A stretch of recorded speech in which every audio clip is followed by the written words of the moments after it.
આમોદ જંબુસર વચ્ચે વહેતી ધાદર નદીમાં ઉપરવાસમાંથી વરસાદી પાણીની સતત આવકને કારણે નદી હાલ બે કાંઠે વહેતી થઈ છે।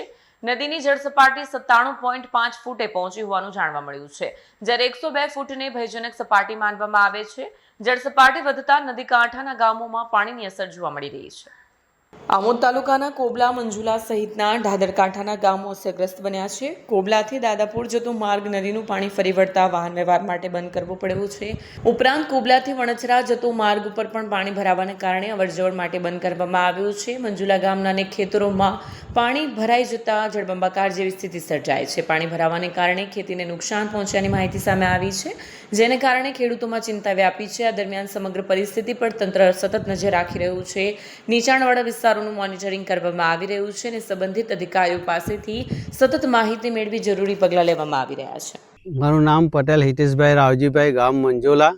હાલ હમણાં સાંજના 7 વાગ્યા છે અને અમારે ત્યાં ધાદર નદીનું પાણી ઓવરફ્લો થઈ આજે અમારા ગામની 70% જમીનમાં પાણી ફરી વળેલ છે, જે ઘણું નુકસાન થયું છે।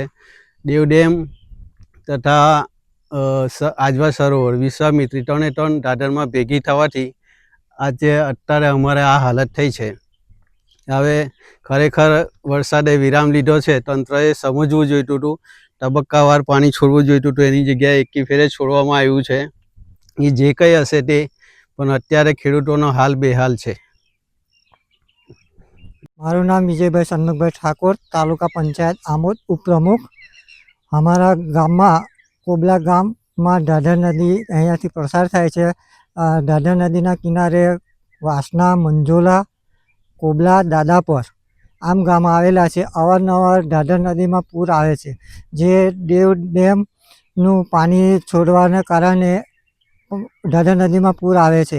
સરકારને આપના માધ્યમથી હું એક જણાવવા માગું છું કે જેઓ બરોડાની અંદર વિશ્વામિત્રીની અંદર રિનોવેશન કર્યું છે, એ રીતના આ જો ધાદર નદીની અંદર ખોદકામ કરીને ઊંડી કરવામાં આવે તો આ પાણી ઓવરફ્લો ના થાય અને ખેડૂતોને જાનમાલને નુકસાન ના થાય। એટલે સરકારશ્રીને એટલું કહેવા માગું છું કે ધાદર નદીને ઊંડી અને પહોળી કરવા માટે નમ્ર વિનંતી। વિડીયો જર્નાલિસ્ટ મોહમ્મદ ખત્રી સાથે સત્ય ટીવી ન્યૂઝ આમોદ।